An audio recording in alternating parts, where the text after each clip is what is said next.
जय हिंद दोस्तों, Sandeep tricky math special YouTube channel में आप सभी का स्वागत है। बिहार पुलिस कांस्टेबल नई भर्ती 2023 जिसमें टोटल पोस्ट है 21,391। इसके लिए जो पीटी के लिए सिलेक्शन होगा स्टूडेंट का 1,06,955 स्टूडेंट का सिलेक्शन होगा। तो इसमें से आपका एक सीट लेना बेहद ही आसान है। अगर आप थोड़ा सा रिटन में मेहनत करते हैं तो आप एक सीट यहाँ पर ज़रूर ले लेंगे पीटी के लिए। इसके लिए अच्छे से तैयारी करने के लिए बिहार पुलिस कांस्टेबल का क्वेश्चन बैंक देख रहे हैं। जितने भी प्रीवियस ईयर में एग्ज़ाम हुआ है उसका बारी बारी से सलूशन देख रहे हैं। इस वीडियो में हम 19 अक्टूबर 2014 में जो पेपर हुआ था बिहार पुलिस कांस्टेबल का उसका सलूशन देखेंगे। तो इस वीडियो को अंत तक देखिएगा। तो वीडियो स्टार्ट करते हैं और चलते हैं हम प्रश्न की तरफ। यहाँ पर देख सकते हैं बिहार पुलिस सिपाही भर्ती 19 अक्टूबर 2014 का जो रिटन एग्ज़ाम हुआ था उसका पेपर लेकर आए हैं। पहला प्रश्न है आपके सामने कि निम्नलिखित में से कौन सा शब्द प्रश्नवाचक सर्वनाम है। कोई, आप, यह, कौन, जल्दी से बताइए। यहाँ पर एक न प्रश्न का सही आंसर क्या है। निम्नलिखित में से कौन सा शब्द प्रश्नवाचक सर्वनाम है। सर्वनाम किसे कहते हैं, तो वह शब्द जो संज्ञा के बदले प्रयोग किया जाता है उसे सर्वनाम कहा जाता है। और जो भी कैंडिडेट इस प्रश्न का ऑप्शन नंबर डी के साथ जा रहे हैं कौन, बिल्कुल ही सही जवाब है। इसका राइट आंसर है डी। नेक्स्ट यहाँ पर सेकेंड प्रश्न है कि निम्नलिखित में से कौन सा शब्द निश्चयवाचक सर्वनाम है, यानी निश्चित का बोध होता है। क्या, यह, कोई, क्या, हाँ, कहाँ, जल्दी से बताइए। यहाँ पर सेकेंड प्रश्न का सही आंसर क्या है। निम्नलिखित शब्दों में से कौन सा निश्चयवाचक सर्वनाम का बोध कराता है। तो सेकेंड प्रश्न का जो भी कैंडिडेट ऑप्शन नंबर बी के साथ जा रहे हैं यह बता रहे हैं, बिल्कुल ही सही जवाब है। नेक्स्ट यहाँ पर तीन प्रश्न है कि प्रविशेषण बताते हैं। विशेषण के भेद, विशेषणों का भाव, विशेषणों की विशेषता और डी है विशेषणों के गुण। बताइए यहाँ पर तीन प्रश्न का सही आंसर क्या है। प्रविशेषण क्या बताते हैं। तो तीन प्रश्न का जो भी कैंडिडेट ऑप्शन नंबर सी के साथ जा रहे हैं विशेषणों का विशेषता, बिल्कुल ही सही जवाब है। नेक्स्ट यहाँ पर चार प्रश्न है कि निम्नलिखित संज्ञा विशेषण जोड़ी में से कौन सा सही नहीं है। विष से विषैला, पिता से पितृक, सी उन्नति से उन्नत और डी है प्रांत से प्रांतिक। जल्दी से बताइए इसमें संज्ञा से जो विशेषण में कन्वर्ट किया गया है तो कौन सा जोड़ी सही नहीं है। तो चार प्रश्न का जो भी कैंडिडेट ऑप्शन नंबर डी के साथ जा रहे हैं यानी प्रांत से प्रांतिक, बिल्कुल ही सही जवाब है। इसका राइट आंसर है ऑप्शन नंबर डी। नेक्स्ट यहाँ पर पाँचवा प्रश्न है कि जगदीश में कौन सी संधि लगा है। स्वर संधि, व्यंजन संधि, विसर्ग संधि और डी है कोई नहीं। बताइए यहाँ पर पाँचवा प्रश्न का सही आंसर क्या है। तो जगदीश में कौन सा संधि लगा है, तो व्यंजन संधि। जगदीश का संधि विच्छेद क्या होता है, तो जगत जोर ईस, यानी जगत जोर ईस। यहाँ पर जो त है यह एक व्यंजन है इसलिए यह व्यंजन संधि के अंतर्गत आएगा। इसका राइट आंसर है ऑप्शन नंबर बी। नेक्स्ट यहाँ पर छः प्रश्न है कि सार्थक खंड वाले शब्द क्या कहलाते हैं। रूढ़, योग रूढ़, यौगिक और डी है इनमें से कोई नहीं। बताइए यहाँ पर छः प्रश्न का सही आंसर क्या है। सार्थक खंड वाले शब्द क्या कहलाते हैं। तो जो भी कैंडिडेट ऑप्शन नंबर सी के साथ जा रहे हैं यौगिक, बिल्कुल ही सही जवाब है। नेक्स्ट यहाँ पर सातवां प्रश्न है आपके सामने कि इनमें से अव्यय कौन सा है। सजल, धीरे धीरे, पतित और सुंदर। जल्दी से बताइए यहाँ पर सातवां प्रश्न का सही आंसर क्या है। इनमें से अव्यय कौन सा है। तो सातवां प्रश्न का जो भी कैंडिडेट ऑप्शन नंबर बी के साथ जा रहे हैं धीरे धीरे, बिल्कुल ही सही जवाब है। जिन शब्दों से क्रिया की विशेषता का पता चले उसे क्रिया विशेषण अव्यय कहते हैं। तो यहाँ पर जो धीरे धीरे है ये क्रिया विशेषण अव्यय है। तो इसका right answer option number B. Next यहाँ पर आठवां प्रश्न आपके सामने निम्न में से अल्प प्राण वर्ण कौन सा है। चारों ऑप्शन देख लीजिए, जल्दी से बताइए आठवां प्रश्न का सही आंसर क्या है। निम्न में से अल्प प्राण वर्ण कौन सा है। तो आठवां प्रश्न का जो भी कैंडिडेट ऑप्शन नंबर ए के साथ जा रहे हैं क और ग, बिल्कुल ही सही जवाब है। प्रत्येक वर्ण का पहला, तीसरा और पांचवा वर्ण अल्प प्राण कहलाते हैं व्यंजन। तो यहाँ पर जो क है जो कि प्रथम स्थान पर आता है और ग है जो कि तीसरे स्थान पर आता है। तो प्रत्येक वर्ण के प्रथम, तीसरा और पांचवा जो भी वर्ण है वह अल्प प्राण के अंतर्गत आता है। तो इसका राइट आंसर है ऑप्शन नंबर ए। नेक्स्ट यहाँ पर 9वां प्रश्न है कि इनमें से व्यक्तिवाचक संज्ञा कौन सी है? मांडवी, घरेलू, भला और स्वतंत्र। बताइए यहाँ पर 9 प्रश्न का सही आंसर क्या है? तो 9 प्रश्न का जो भी कैंडिडेट ऑप्शन नंबर ए के साथ जा रहे हैं मांडवी, बिल्कुल ही सही जवाब। यह एक व्यक्तिवाचक संज्ञा है। 10 प्रश्न है कि निम्नलिखित शब्दों में से कौन सा शब्द भाववाचक संज्ञा के अंतर्गत रखा जाएगा? मोहन, नदी, हरियाली और अयोध्या। बताइए यहाँ पर 10 प्रश्न का सही आंसर क्या है? निम्नलिखित शब्दों में से कौन सा शब्द भाववाचक संज्ञा के अंतर्गत रखा जाएगा? तो 10 प्रश्न का जो भी कैंडिडेट ऑप्शन नंबर सी के साथ जा रहे हैं हरियाली, बिल्कुल ही सही जवाब है। यहाँ पर जो मोहन है, मोहन एक व्यक्तिवाचक है। नदी है जो कि जातिवाचक है, इसे सारी नदी का बोध होता है। अयोध्या है जो कि व्यक्तिवाचक है, यहाँ पर एक अयोध्या का ही बोध होता है। नेक्स्ट यहाँ पर 11 प्रश्न है कि निम्न में से कोमल तलव्य ध्वनियाँ कौन सी है? चारों ऑप्शन देख लीजिए और जल्दी से बताइए यहाँ पर 11 प्रश्न का सही आंसर क्या है? तो निम्नलिखित में से कोमल तलव्य ध्वनि कौन सी है? तो 11 प्रश्न का जो भी कैंडिडेट ऑप्शन नंबर बी के साथ जा रहे हैं क, ख, ग, घ, बिल्कुल ही सही जवाब। इसका राइट आंसर है ऑप्शन नंबर बी। नेक्स्ट यहाँ पर 13 प्रश्न आपके सामने रिक्त स्थान को भरना है कि physical fitness exercise can cause injuries dash the participants are not careful. बताइए यहाँ पर 12 प्रश्न का सही आंसर क्या है? रिक्त स्थान में कौन सा प्रयोग होगा? तो 12 प्रश्न का जो भी कैंडिडेट ऑप्शन नंबर सी के साथ जा रहे हैं इफ़ का प्रयोग होगा, यानी physical fitness exercise can cause injury if the participants are not careful. अगर केयरफुल व सावधान नहीं रहते हैं तो उसको इंजरी हो सकता है। तो इसका राइट आंसर है ऑप्शन नंबर सी। नेक्स्ट यहाँ पर 13 प्रश्न की ही seems dash anywhere of the suffering there in the outside his uncomfortable little world. बताइए यहाँ पर रिक्त स्थान में कौन सा सटीक वर्ड आएगा? तो 13 प्रश्न का जो भी कैंडिडेट ऑप्शन नंबर ए के साथ जा रहे हैं टोटली, बिल्कुल ही सही जवाब। इसका राइट आंसर है ऑप्शन नंबर ए। 14 प्रश्न, इसको 14-15 जो प्रश्न है इसको करेक्ट करना है। इनमें से कौन सा करेक्ट मीनिंग है? ह्यूमरियस का यहाँ पर करेक्ट मीनिंग बताना है। तो 14 प्रश्न का जो भी कैंडिडेट ऑप्शन नंबर सी के जा रहे हैं HUMOROUS, ह्यूमरियस मतलब होता है हास्यपूर्ण। तो इसका राइट आंसर है ऑप्शन नंबर सी। नेक्स्ट यहाँ पर इमेंस का आपको बताना है कि कौन सा सही वर्ड है।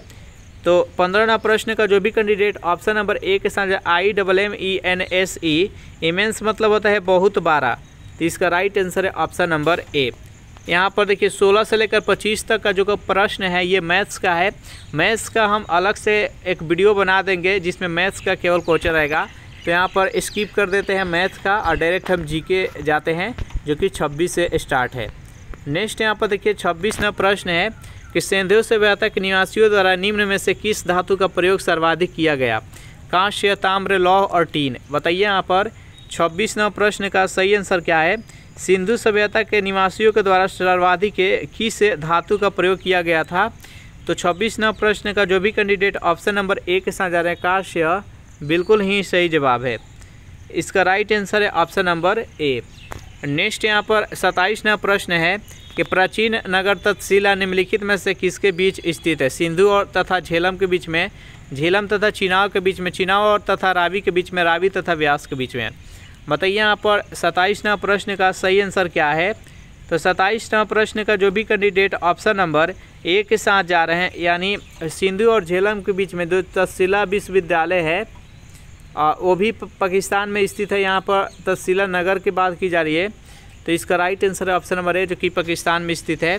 नेक्स्ट यहाँ पर 28 प्रश्न है कि निम्नलिखित 4 वेदों में से किस एक में जादुई माया और वशीकरण का वर्णन है? ऋग्वेद में, यजुर्वेद में, अथर्ववेद में और सामवेद में। जल्दी से बताइए यहाँ पर 28 प्रश्न का सही आंसर क्या है? तो 28 प्रश्न का जो भी कैंडिडेट ऑप्शन नंबर सी के साथ जा रहे हैं, यानी अथर्ववेद, इसमें जादू टोना, माया और वशीकरण के बारे में दिया गया है। तो इसका राइट आंसर है ऑप्शन नंबर सी। नेक्स्ट यहाँ पर 29 प्रश्न है कि यूनानी स्रोतों में अग्रमीज एवं जेंड्रमीज मगध के किस शासक को कहा जाता है? अजातशत्रु को, उदयन को, महापद्नंद को और घानानंद को। बताइए यहाँ पर 29 प्रश्न का सही आंसर क्या है? 29 प्रश्न का जो भी कैंडिडेट ऑप्शन नंबर डी के साथ जा रहे हैं, यानी घानानंद बिल्कुल ही सही जवाब। इसका राइट आंसर है ऑप्शन नंबर डी। नेक्स्ट यहाँ पर तीसरा प्रश्न है कि रुहेलखंड किस मुगल शासक की मृत्यु पश्चात स्वतंत्र राज्य बना था? औरंगजेब, शाहजहां, जहांगीर और अकबर। बताइए यहाँ पर तीसरा प्रश्न का सही आंसर क्या है? रुहेलखंड किस मुगल शासक की मृत्यु के पश्चात स्वतंत्र राज्य बना था? तो तीसरा प्रश्न का जो भी कैंडिडेट ऑप्शन नंबर ए के साथ जा रहे हैं औरंगजेब, बिल्कुल ही सही जवाब है। नेक्स्ट यहाँ पर 31वां प्रश्न है कि पानीपत के तृतीय युद्ध में कौन सा मुगल बादशाह मराठों के संरक्षण में आ गया था? शाह आलम, सिराजुद्दौला, मीर जाफर और मीर कासिम। बताइए यहाँ पर 31वां प्रश्न का सही आंसर क्या है? पानीपत के तृतीय युद्ध में कौन सा मुगल बादशाह मराठों के संरक्षण में आ गया था? 31वां प्रश्न का जो भी कैंडिडेट ऑप्शन नंबर ए के साथ जा रहे हैं शाह आलम, बिल्कुल ही सही जवाब है। इसका राइट आंसर है ऑप्शन नंबर ए। पानीपत का तीसरा युद्ध कब लड़ा गया था? तो 14 जनवरी 1761 ईस्वी में मराठा और अहमद शाह अब्दाली के बीच में लड़ा गया था।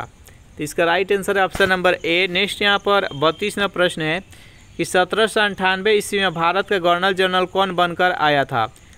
Lord Wellesley, Warren Hastings, Thomas Hislop और ऑस्टरलोनी। बताइए यहाँ पर 32वां प्रश्न का सही आंसर क्या है? 1798 ईस्वी में भारत का गवर्नर जनरल कौन बनकर आया था? तो 32वां प्रश्न का जो भी कैंडिडेट यहाँ पर ऑप्शन नंबर ए के साथ जा रहे हैं लॉर्ड वेलेजली, बिल्कुल ही सही जवाब है। ये 1798 से लेकर 1805 ईस्वी तक ये शासन किए थे और ये इनके द्वारा एक नीति अपनाया गया था सहायक संधि, क्योंकि उस टाइम ब्रिटिश साम्राज्य का विस्तार ज़्यादा नहीं था, तो ब्रिटिश साम्राज्य का विस्तार करने के लिए सहायक संधि अपनाए थे। तो इसका राइट आंसर है ऑप्शन नंबर ए। नेक्स्ट यहाँ पर 33वां प्रश्न कि अजांता और एलोरा की गुफाएं कहाँ पर स्थित है? औरंगाबाद में, इलाहाबाद में, भुवनेश्वर में और मदुरई में। बताइए यहाँ पर 33वां प्रश्न का सही आंसर क्या है? अजांता और एलोरा की गुफाएं कहाँ पर स्थित है? तो जो भी कैंडिडेट यहाँ पर ऑप्शन नंबर ए के साथ जा रहे हैं औरंगाबाद, बिल्कुल ही सही जवाब है। औरंगाबाद ये किस राज्य में है? तो ये महाराष्ट्र में है, महाराष्ट्र के एक जिला है। तो इस प्रश्न का सही आंसर जो है वो ऑप्शन नंबर ए हो जाएगा। नेक्स्ट यहाँ पर 34वां प्रश्न है कि सिंधु निवासियों के धार्मिक जीवन में निम्न में से कौन सा तत्व विद्यमान नहीं था? चारों ऑप्शन देख लीजिए और जल्दी से बताइए यहाँ पर 34वां प्रश्न का सही आंसर क्या है? सिंधु निवासियों का धार्मिक जीवन में निम्न में से कौन सा तत्व विद्यमान नहीं था? तो 34वां प्रश्न का जो भी कैंडिडेट ऑप्शन नंबर डी के साथ जाना है विशिष्ट मूर्ति की पूजा, बिल्कुल ही सही जवाब है। नेक्स्ट यहाँ पर 35वां प्रश्न आपके सामने निम्नलिखित पाल राजाओं में से कौन वंशानुगत राजा नहीं था बल्कि उसे चुना गया था? गोपाल, धर्मपाल, देवपाल और महीपाल। बताइए यहाँ पर 35वां प्रश्न का सही आंसर क्या है? निम्नलिखित पाल राजाओं में से कौन सा वंशानुगत राजा नहीं था बल्कि उसे चुना गया था? तो 35वां प्रश्न का जो भी कैंडिडेट ऑप्शन नंबर ए के साथ जा रहे हैं गोपाल, बिल्कुल ही सही जवाब है। इसका राइट आंसर है ऑप्शन नंबर ए। पाल वंश का संस्थापक कौन था? तो पाल वंश के संस्थापक गोपाल ही थे। तो इस प्रश्न का जो सही आंसर है ऑप्शन नंबर ए है। नेक्स्ट यहाँ पर 36वां प्रश्न है निम्नलिखित में से किस चोल शासक ने कावेरी नदी के मुहाने पर अपनी राजधानी स्थापित की एवं इसका नाम गंगैकोंड चोलपुरम रखा था? राजराज ने, राजेंद्र प्रथम ने, राजेंद्र द्वितीय ने और राजाधिराज द्वितीय ने। बताइए यहाँ पर 36वां प्रश्न का सही आंसर क्या है? तो 36वां प्रश्न का जो भी कैंडिडेट ऑप्शन नंबर बी के साथ जा रहे हैं राजेंद्र प्रथम ने, बिल्कुल ही सही जवाब है। इसका राइट आंसर है ऑप्शन नंबर बी। नेक्स्ट यहाँ पर 37वां प्रश्न है विश्वविद्यालयों में सरकारीकरण को किसने बढ़ावा दिया था? लॉर्ड रीडिंग ने, लॉर्ड कॉर्नवालिस ने, लॉर्ड कर्जन ने और लॉर्ड बेवेल ने। बताइए यहाँ पर 37वां प्रश्न का सही आंसर क्या है? विश्वविद्यालय के सरकारीकरण को किसने बढ़ावा दिया था? तो लॉर्ड कर्जन ने। जो भी कैंडिडेट यहाँ पर ऑप्शन नंबर सी के साथ जा रहे हैं, बिल्कुल ही सही जवाब है। तो इसका राइट आंसर है ऑप्शन नंबर सी। नेक्स्ट यहाँ पर 38वां प्रश्न है निम्नलिखित को भारत के कार्य करने का कालक्रम के अनुसार क्रमबद्ध कीजिए। वारेन हेस्टिंग्स, डलहौजी, वेलेजली और कॉर्नवालिस। यानी सबसे पहले कौन वायसराय या जो भी बने हो उसके कालक्रम के अनुसार आपको सजाना है। जो सबसे पहले बने हैं उसके बाद से अंत तक आपको जाना है। जल्दी से बताइए यहाँ पर 38वें प्रश्न का सही आंसर क्या है। तो देखिए, जो लॉर्ड वारेन हेस्टिंग्स था उसका कार्यकाल था 1772 से लेकर 1785 ईस्वी तक रहे। लॉर्ड कॉर्नवालिस थे कि जो कि 1786 से लेकर 1793 तक रहे। लॉर्ड बेलेजली थे वो 1798 से लेकर 1805 तक रहे। और लॉर्ड डलहौजी 1848 से लेकर 1856 तक रहे। तो इस प्रकार से इसका क्रम हो जाएगा।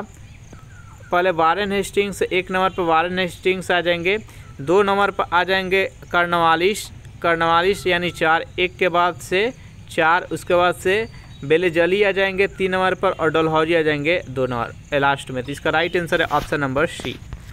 नेक्स्ट यहाँ पर 39वां प्रश्न है कि 1916 का लखनऊ समझौता किसके बीच हुआ था। गांधी जी और अंग्रेज़ों के बीच में, अखिल भारतीय कांग्रेस और मुस्लिम लीग के बीच में, अंग्रेज और मुस्लिम लीग के बीच, अली बंधु और मौलाना आज़ाद के बीच। बताइए यहाँ पर 39वां प्रश्न का सही आंसर क्या है। तो 1916 में जो लखनऊ समझौता अखिल भारतीय कांग्रेस और मुस्लिम लीग के बीच हुआ था। तो जो भी कैंडिडेट यहाँ पर ऑप्शन नंबर बी के साथ जा रहे हैं, अखिल भारतीय राष्ट्रीय कांग्रेस और मुस्लिम लीग के बीच में लखनऊ समझौता हुआ था। तो इसका राइट आंसर है ऑप्शन नंबर बी। नेक्स्ट यहाँ पर 40वां प्रश्न है कि स्वदेशी आंदोलन कब प्रारंभ हुआ था। सविनय अवज्ञा आंदोलन के समय में, असहयोग आंदोलन के समय में, बंगाल विभाजन के विरुद्ध छेड़े गए आंदोलन के समय में, भारत छोड़ो आंदोलन के समय में। बताइए यहाँ पर 40वां प्रश्न का सही आंसर क्या है। तो देखिए, जो स्वदेशी आंदोलन हुआ था ये, इसका right answer option number C. जो बंगाल विभाजन 1905 में हुआ था उसी टाइम ये आंदोलन छेड़ा गया था। तो इसका राइट आंसर है ऑप्शन नंबर सी। नेक्स्ट यहाँ पर 41वां प्रश्न है कि निश्चित सीमा और निश्चित दिशा में तीव्र गति से बहने वाली जल राशि को कहते हैं अपवाह धारा, विशाल धारा या प्रवाह और जेट स्ट्रीम। बताइए यहाँ पर 41वां प्रश्न का सही आंसर क्या है। तो निश्चित सीमा और निश्चित दिशा में तीव्र गति से बहने वाली जल राशि को धारा कहते हैं। जो भी कैंडिडेट ऑप्शन नंबर बी के साथ जा रहे हैं बिल्कुल ही सही जवाब है। नेक्स्ट यहाँ पर 42वां प्रश्न आपके सामने, किस नदी के खरे पार्श्व वाली गहरी और संकीर्ण घाटी को कहते हैं कगार, कटक, भृगु और महाखंड। बताइए यहाँ पर 42वां प्रश्न का सही आंसर क्या है। तो 42वां प्रश्न का जो भी कैंडिडेट ऑप्शन नंबर डी के साथ जा रहे हैं महाखंड बिल्कुल ही सही जवाब है। नेक्स्ट यहाँ पर 43वां प्रश्न है कि भूकंप की प्रबलता मापी जाती है एनीमोमीटर के द्वारा, बर्नियर मापनी के द्वारा, पेलेनियोमीटर के द्वारा, रिएक्टर मापनी के द्वारा। बताइए यहाँ पर 43वां प्रश्न का सही आंसर क्या है। तो भूकंप की प्रबलता किससे मापा जाता है। तो रिएक्टर मापनी के द्वारा। जो भी कैंडिडेट यहाँ पर ऑप्शन नंबर डी के साथ जा रहे हैं बिल्कुल ही सही जवाब है। नेक्स्ट यहाँ पर 44वां प्रश्न की सहारा में प्रवाहित होने वाले गर्म शुष्क पवन कहलाती है फान, चिनूक, मिस्ट्रल और सिरोको। बताइए यहाँ पर 44वां प्रश्न का सही आंसर क्या है। सहारा में प्रवाहित होने वाला गर्म शुष्क पवनें क्या कहलाती है। तो 44वां प्रश्न का जो भी कैंडिडेट ऑप्शन नंबर डी के साथ जाना है सिरोको बिल्कुल ही सही जवाब है। नेक्स्ट यहाँ पर 45वां प्रश्न आपके सामने, एक तरफ है जो कि झील दिया गया है और दूसरी तरफ राज्य दिया है, उसको मिलान करना है कि कौन सा राज्य किस झील से संबंधित है। जल्दी से मिलान इसको कीजिए। तो देखिए यहाँ पर जो सांभर झील है ये राजस्थान में है, लोनार झील है जो कि महाराष्ट्र में है, पुलिकट झील है जो कि तमिलनाडु में है और नौकुचिया झील है जो कि उत्तराखंड में है। इस प्रकार से ए का मिलान 3 के साथ होगा। तो ए के मिलान 3 के साथ, उसके बाद लोनार झील है जो कि महाराष्ट्र, बी के मिलान 4 के साथ होगा यानी बी का 4। इसका राइट आंसर हो जाएगा ऑप्शन नंबर डी। नेक्स्ट यहाँ पर 46वां प्रश्न आपके सामने, निम्नलिखित में से कौन सा विकल्प निम्न कथनों के आधार पर सत्य है। ऑप्शन नंबर जो कथन 1 है कि चक्रवात में परी गर्म वायु ठंडी वायु के ऊपर चढ़ती है तो ठंडी होती है। टुंड्रा वनस्पति में मॉस और लाइकेन आते हैं।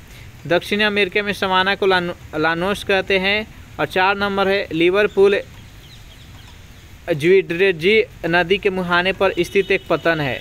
चारों कथन में से कौन सा सही है आपको बताना है। जल्दी से बताइए यहाँ पर 46वां प्रश्न का सही आंसर क्या है। तो 46वां प्रश्न का जो भी कैंडिडेट ऑप्शन नंबर ए के साथ जा रहे हैं, यानी 1, 2, 3 यहाँ पर जो कथन है जो कि सही है, तो इसका राइट आंसर है ऑप्शन नंबर ए। नेक्स्ट यहाँ पर 47वां प्रश्न है आपके सामने, भारत में सबसे अधिक क्षमता का परमाणु ऊर्जा संयंत्र कौन सा है? रावतभाटा, कुंडनकुलम, कलपक्कम और तारापुर। बताइए यहाँ पर 47वां प्रश्न का सही आंसर क्या है? तो 47वां प्रश्न का जो भी कैंडिडेट ऑप्शन नंबर बी के साथ जा रहे हैं, कुंडनकुलम, बिल्कुल ही सही जवाब है। कुंडनकुलम परमाणु संयंत्र ये रूस के सहयोग से बनाया गया था और ये तमिलनाडु राज्य में है। जो भी कैंडिडेट यहाँ पर ऑप्शन नंबर बी के साथ जा रहे हैं, बिल्कुल ही सही जवाब है। रावतभाटा ये किस राज्य में है? तो ये राजस्थान में, याद रखिएगा। कलपक्कम किस राज्य में है? तो ये तमिलनाडु में है। उसके बाद से यहाँ पर जो तारापुर दिया गया है ये महाराष्ट्र में है।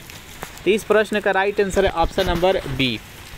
नेक्स्ट यहाँ पर 48वां प्रश्न है कि सूची 1 को सूची 2 से आपको मिलान करना है।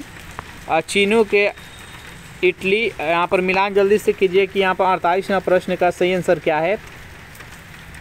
तो यहाँ पर चीनू का मिलान किससे होगा? तो चीनू का मिलान होगा जो कि हिम भक्षणी से होगा। हरमट्टन का मिलान किससे होगा? बी का मिलान। हरमट्टन का मिलान होगा जो कि सहारा मरुस्थल से होगा। उसके बाद मिस्ट्रॉल का मिलान किससे होगा? तो ये फ्रांस से होगा। और यहाँ पर बोरा का मिलान इटली से होगा। तो इस प्रकार यहाँ पर 48वां प्रश्न का जो भी कैंडिडेट ऑप्शन नंबर ए के साथ जा रहे हैं, बिल्कुल ही सही जवाब है। नेक्स्ट यहाँ पर 49वां प्रश्न है, एक तरफ नदी का नाम दिया गया है और दूसरी तरफ शहर है कि कौन सा नदी के किनारे कौन सा शहर स्थित है, आपको मिलान करना है। तो जल्दी से मिलान करिए। यहाँ पर 49वां प्रश्न का सही आंसर क्या है? तो यहाँ पर हम्बर्ग का हम्बर्ग जो शहर है ये एल्ब नदी के किनारे बसा है। ग्लासगो शहर किस नदी के किनारे बसा है? तो ग्लासगो शहर है जो कि क्लाइड नदी के किनारे बसा है। उसके बाद ब्यूनस आयर्स इस किस नदी किनारे बसा हुआ है? तो ये ला प्लाटा नदी किनारे बसा है। तो इसका राइट ये 2 हो जाएगा। और रॉटरडम ये किस है? तो न्यूमास। इस प्रकार से 49वां प्रश्न का जो भी कैंडिडेट ऑप्शन नंबर बी के साथ जा रहे हैं, बिल्कुल ही ये सही जवाब है। नेक्स्ट यहाँ पर 50वां प्रश्न है कि निम्नलिखित में से कौन से हिमानी तथा उसकी स्थिति सम्मिलित नहीं है? गंगोत्री उत्तराखंड, जेमू हिमाचल प्रदेश, चिमायुंगडुंग तिब्बत और सियाचिन काराकोरम। जल्दी से बताइए यहाँ पर 50वां प्रश्न का सही आंसर क्या है? तो यहाँ पर 50वां प्रश्न का जो भी कैंडिडेट ऑप्शन नंबर यहाँ पर बी बता रहे हैं, जेमू हिमाचल प्रदेश, ये जो कि गलत है। ये है जो कि सिक्किम में स्थित है। हिमाचल प्रदेश जगह पर यहाँ पर सिक्किम में स्थित है। तो इसका राइट आंसर है ऑप्शन नंबर बी। तो इस सेशन में हम 1 से लेकर 50 तक का प्रश्न कवरअप किए। बाकी का जो प्रश्न है हम नेक्स्ट सेशन में कवरअप करेंगे 51 से लेकर 100 तक का प्रश्न। सेशन आप लोग को अच्छा लगा हो तो वीडियो को लाइक कर दीजिए, अपने दोस्तों के पास शेयर कर दीजिए। और जो भी कैंडिडेट अभी तक इस चैनल को सब्सक्राइब नहीं किए होंगे तो जल्दी से इस चैनल को सब्सक्राइब कर दीजिए। तो thanks for watching this video. मिलते हैं नेक्स्ट वीडियो में।